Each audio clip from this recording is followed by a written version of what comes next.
تو اپنے ہی گھر میں سارا دن آپ بت بناتے ہیں, سارا دن شام کو اسی کے سامنے آپ ماتھا جوڑ کر کے بیٹھے ہوتے ہیں, یہ کیا چیز ہے؟ اور ایسے کہ ما لا یسمع, نہ سنتے ہیں, ولا ینفعکم ولا یضرکم, نہ تمہیں نقصان پہنچاتے ہیں نہ نفع پہنچا سکتے ہیں. تو اگر آپ نے بہت دعوت دی, لیکن میں نے عرض کیا کہ جو قوم شرک کی دلدادہ ہو چکی ہے پھر وہ جلدی ماننے والی نہیں ہوتی, ان دلائل سے ان کو سمجھ نہیں آئی, تو آپ نے کہا مشاہدتی طور پہ ان کو سمجھاؤں کہ بت کچھ نہیں ہے. چنانچہ وَتَاللَّهِ لَأَكِيدَنَّ أَصْنَامَكُمْ بَعْدَ أَن تُوَلُّوا مُدْبِرِينَ, کہا تمہارے بتوں کی خبر لوں گا میں. چنانچہ ایک دن جب ان کا میلہ تھا, کوئی ان کا تہوار تھا, سارے اس میں جانے لگے. تو ابراہیم علیہ السلام کو بھی ان کے والد نے دعوت دی کہ آپ بھی ہمارے ساتھ چلیں. تو ابراہیم علیہ السلام نے یوں اوپر دیکھا, فرمایا انی سقیم, میں بیمار ہوں, انی سقیم. اب ستاروں کی طرف دیکھا, یہ بھی آپ کا ایک یعنی ان قوم کو یعنی ایک طرف سے اپنے اس سے توجہ ہٹانا تھا, کیونکہ وہ ستارہ پرست تھے. ان نے بظاہر یہی سمجھا کہ آپ نے ستارے کو دیکھ کر کے اپنی حالت معلوم کی اور کہا کہ میری طبیعت یا میرے لیے بہتر نہیں ہے. حالانکہ آپ کا اتفاقاً جیسے آدمی اچانک آسمان کو دیکھتا ہے تو آپ ایسے کہہ رہے تھے. تو بہرحال آپ نے فرمایا کہ میں نہیں جا سکتا. الغرض وہ میلے پہ چلے گئے, اپنا تہوار انہوں نے جو تھا منایا. جب واپس آئے تو ابراہیم علیہ السلام اپنا کام کر چکے تھے. آپ ان کے بت خانے میں صنم قدا میں تشریف لے گئے, اور جو ہے بڑے بڑے بت رکھے ہوئے تھے, ان کے سامنے مٹھائیاں اور حلوے اور نظر نیاز چڑھاوے سارے رکھے ہوئے تھے.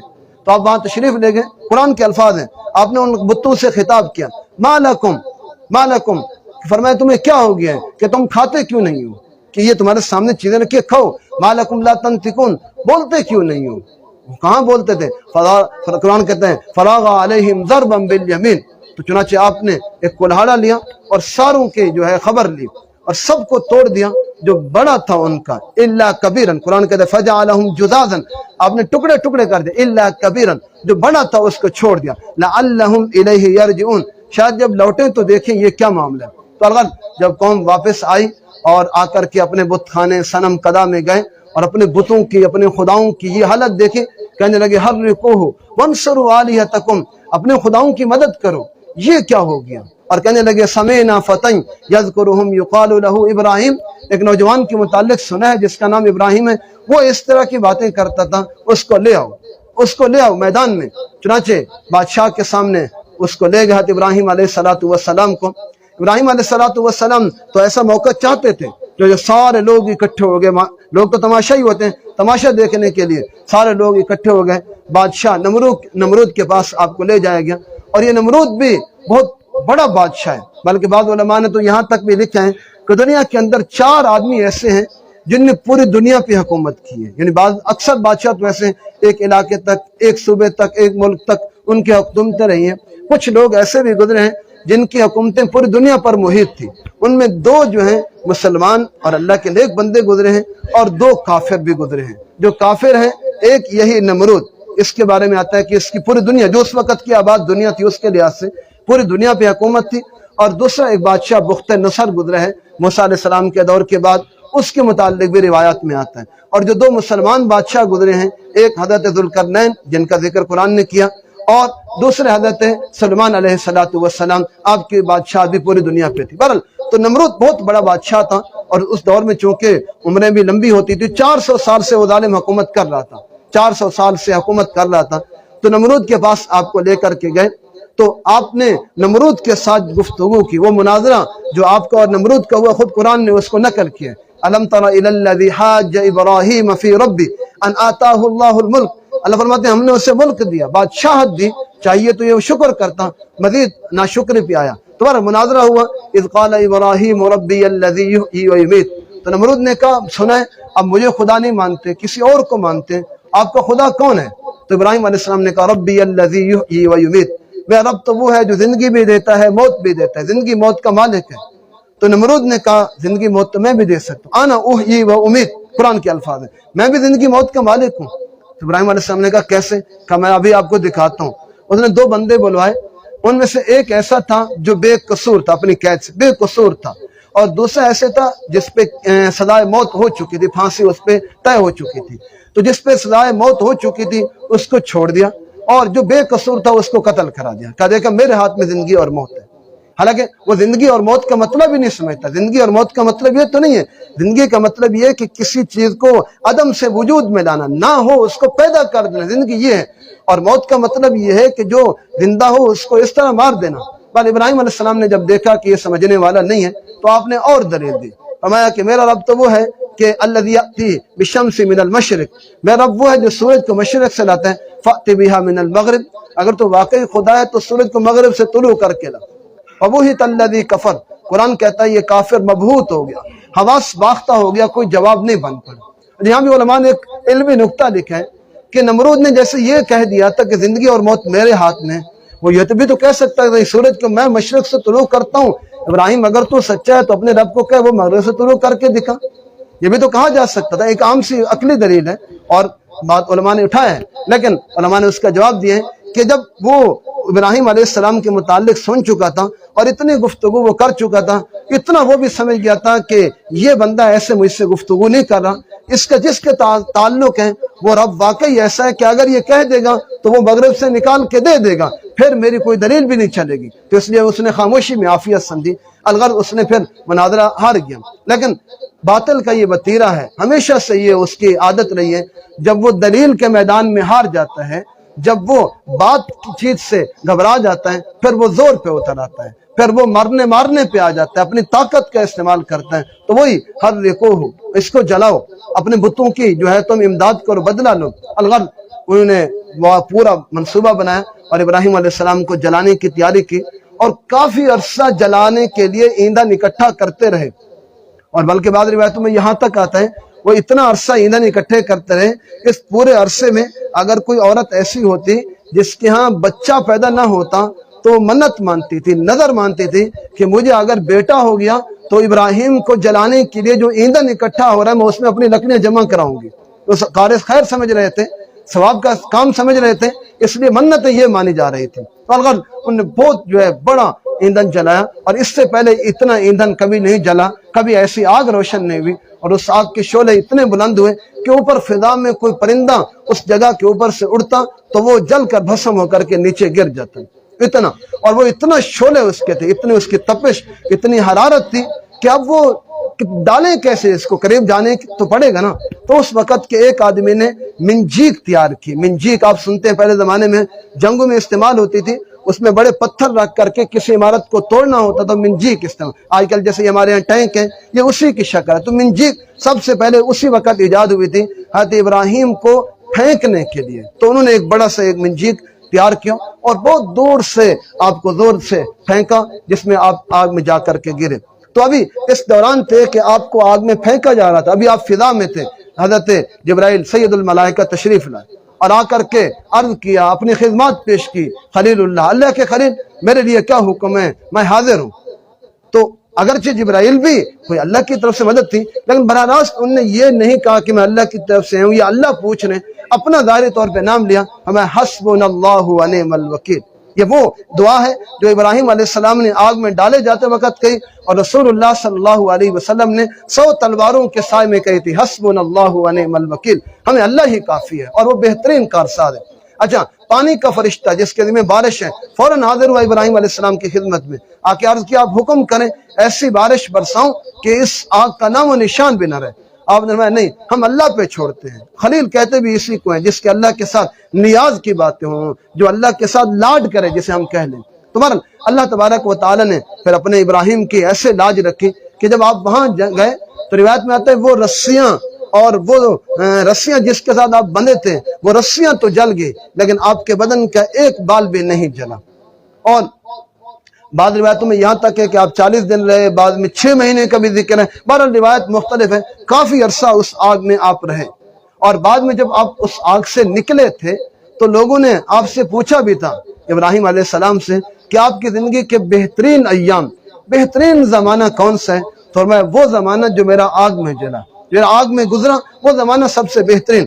اور اللہ نے پھر جیسے میں نے عرض کیا فرشتے بھی ہٹا دیے بیچ میں جو ہے سب کو اللہ نے ڈائریکٹ خود آگ سے خطاب کیا. قلنا یا نار کونی بردا، ہم نے کہا اے آگ ٹھنڈی ہو جا. برد سردی میں برف کو بھی کہتے ہیں، ٹھنڈا کو بھی کہتے ہیں عربی میں. تو وہ اتنی، کیونکہ اللہ نے ٹھنڈے ہونے کا حکم دیا، بعض روایتوں میں یہاں تک کہتا ہے کہ وہ اتنی ٹھنڈی ہوگی کہ آپ کو آگ میں سردی محسوس ہونے لگی۔ تو اللہ تبارک و تعالیٰ فرمائے والسلام، ایسی ٹھنڈی نہ ہو کہ ہمارے خلیل کو اس سے تکلیف ہو، ٹھنڈی ضرور ہو لیکن سلامتی والی ٹھنڈی ہو، ان کو عافیت والی ٹھنڈی ہو، غضب نہ پہنچے، تکلیف نہ پہنچے۔ تو اللہ تبارک و تعالیٰ نے حضرت ابراہیم علیہ السلام کو آگ میں رکھا، اور اس میں بھی بہت سے لوگ، اچھا اس میں بھی اللہ تبارک و تعالیٰ کی حدیث میں ایک عجیب بات آئی ہے، فرمایا یہ جو چھپکلی ہوتی ہے، چھپکلی حدیث میں آتا ہے، فرمایا کہ اس کو مارو، اس کو مارو۔ حضرت عائشہ رضی اللہ تعالیٰ عنہ کے بارے میں آتا ہے کہ آپ مستقل نیزہ ساتھ رکھتی تھی، تو ایک صحابیہ نے پوچھا کہ یہ نیزہ کیوں رکھا ہوا ہے؟ میں اس چھپکلی کو مارنے کے لیے۔ عرض کیا کہ کیوں؟ فرمایا کہ جب اللہ تبارک و تعالیٰ کہ حضرت ابراہیم خلیل اللہ کے ساتھ یہ معاملہ ہو رہا تھا اور آگ جلائی جا رہی تھی، تو باقی سارے پرندے اور جانور آگ کو بجھانے کی کوشش کر رہے تھے، یہ وہ جانور ہے جو آگ کو سلگانے کی، آگ کو بھڑکانے کی کوشش کر رہی تھی، تو اس لیے حکم یہ ہے کہ اس کو مارا جائے۔ تو بہرحال اللہ تبارک و تعالیٰ نے حضرت ابراہیم علیہ السلام کی وہاں حفاظت فرمائی اور آپ کو صحیح سالم آگ سے نکالا۔ اور کچھ لوگ واقعی اس وقت بھی صحیح ماننے والے تھے، جو زندہ دل تھے، ابھی ظرف ان کا صحیح تھا تو وہ ایمان بھی لائے، لیکن اکثر لوگ ایمان نہیں لائے اس وقت بھی۔ اچھا، اور اس وقت بھی اس کے بعد بھی عجیب معاملہ ہوا کہ جلنے کے بعد، یعنی آگ میں ڈالنے کے بعد بھی جب نمرود نہیں مانا تو آپ کی نمرود سے ایک اور بھی گفتگو ہوئی تھی، اور وہ گفتگو اس معاملے میں ہوئی تھی، اس زمانے میں کاج چل رہا تھا، اور جیسے میں نے عرض کیا کہ وہ بادشاہ اپنے آپ کو خدا بھی کہتا تھا، تو لوگوں سے سجدہ کراتا، لوگ غلہ لینے کے لیے، اناج لینے کے لیے آتے تو کہتا پہلے میرے سامنے سر ٹیکو پھر اناج دوں گا۔ تو چونکہ سب کے پاس غلہ نہیں تھا، ابراہیم علیہ السلام کے پاس بھی نہیں تھا، آپ اس کے پاس غلہ لینے کے لیے گئے، لوگوں نے سجدہ کیا تو آپ نے سجدہ نہیں کیا، تو اس نے کہا کہ سجدہ کیوں نہیں کیا؟ آپ نے فرمایا میں رب کے سوا کسی کو سجدہ نہیں کرتا۔ بات بڑا لمبی ہے، تو اس نے کہا پھر آپ کو اناج بھی نہیں ملے گا، کیونکہ اپنی خدائی نہ مانے اور وہ اس کو دے دے، یہ تو خدا کی صفت ہے کہ لوگ انکار کر رہے ہوں، سینکڑوں سال اللہ کی ناشکری کریں پھر بھی روزی دیتا رہے، یہ تو اللہ کی صفت ہے۔ ایک بندہ جو وہ تو کم ظرف ہے، وہ کیسے ایسے کہا، اور وہ بھی باطل پر ہو پھر، تو بہرحال اس نے آپ کو جو ہے غلہ نہیں دیا، اور آپ واپس جب لوٹے تو تھوڑے سے انسانی ناطے کے پریشان تھے کہ اب غلہ واقعی نہیں ہے اور یہ دیتا نہیں ہے، تو آپ اپنے گھر تشریف لے جا رہے تھے، تو چلو گھر والوں کو بہلانے کے لیے آپ نے جو ہے راستے کے اندر ریت کے 2-3 بورے یا کوئی اس طرح کی چیزیں بھر لی، اور جب گھر گئے تو جا کر کے گھر میں ایک طرف رکھ دیا اور جا کر کے سو گئے۔ اور جب بیوی نے تھوڑی دیر بعد آ کے اٹھا لا، حضرت سارا جو آپ کی چچا زاد بہن بھی تھی اور آپ کی گھر والی بھی تھی، اور وہ 2 ہی بندے تھے جو ابراہیم علیہ السلام پہ، ان کے قوم میں بعد میں آپ نے ہجرت کی اور علاقے گئے جس کا انشاءاللہ تذکرہ ہم اگلے ہفتے کریں گے، لیکن آپ کے اپنے علاقے میں آپ پہ یہی 2 بندے ایمان لائے، آپ کے بھتیجے حضرت لوط علیہ السلام جو اللہ کے پیغمبر ہیں، آپ کے سگے بھتیجے تھے، اور آپ کی بیوی حضرت سارا۔ تو بہرحال حضرت سارا نے آپ کے اٹھایا، جگایا، فرمایا کہ کھانا تیار ہے، کھانا کھا لیں۔ تو ابراہیم علیہ السلام چونک گئے، شوق ہوئے کہ کھانا تیار ہے، کھانا کہاں سے ہے؟ انہوں نے کہا آپ نے ابھی گندم لائے تھے، اناج لائے تھے، تو میں نے وہ پکا دیا۔ تو ابراہیم علیہ السلام کو فوراً اللہ تبارک و تعالیٰ کی مدد یاد ہے کہ اللہ نے میری لاج رکھ لی، میں نے باطل سے ٹکرا کے آیا تھا تو اللہ تبارک و تعالیٰ نے مجھے اس کا محتاج نہیں کیا، اللہ نے اس ریت کو ہی گندم بنا دیا اور آپ کے کھانے کا انتظام ہوا۔ اچھا، اس دوران جب نمرود سے آپ کی گفتگو ہوئی اور آپ واپس چلے آئے تو نمرود سے کافی لمبی بحث ہوئی، تو پھر آپ نے اللہ کے حکم سے نمرود کو یہ کہا کہ دیکھ تجھے اپنی طاقت پہ، اپنی بادشاہت پہ گھمنڈ ہے، غرور ہے، تو ایسا کر تو اپنا لشکر لیا، اور پھر میں اللہ سے عرض کرتا ہوں اللہ بھی اپنا لشکر لائیں گے۔ اور نمرود جیسے میں نے عرض کیا پوری دنیا کا بادشاہ تھا، 400 سال سے حکومت کر رہا تھا، تو اس نے کہا ٹھیک ہے، لاکھوں فوجی ومائے اسلحے اور ساری تیاری کے ساتھ وہ میدان میں آ گیا کہ ابراہیم اور ان کے خدا سے لڑنا ہے۔ تو آپ نے اللہ تبارک و تعالیٰ سے دعا کی، اللہ تبارک و تعالیٰ نے نہ جبرائیل بھیجا، نہ میکائیل بھیجا، نہ اسرافیل بھیجا، نہ اسرائیل بھیجا، نہ کوئی بڑی مخلوق بھیجی، اللہ نے اپنی چھوٹی ترین، حقیر ترین، کمزور ترین مخلوق مچھر، یہ بھی اللہ کے ایک لشکر ہے، وما یعلم جنود ربک الا ھو، اللہ کے ایسے لشکر ہیں کہ اللہ کے سوا اور کوئی نہیں جانتا۔ تو اللہ نے لشکروں، مچھر کے لشکر کو استعمال کیا اور اللہ نے مچھر بھیج دیے۔ روایت میں آتا ہے اتنے مچھر تھے کہ فضا ساری کالی ہو گئی، نظر نہیں آ رہی تھی کہ اب وہ مچھروں سے کیا لڑائی کرتے، تلواریں مارتے، نیزے مارتے، کیا کرتے۔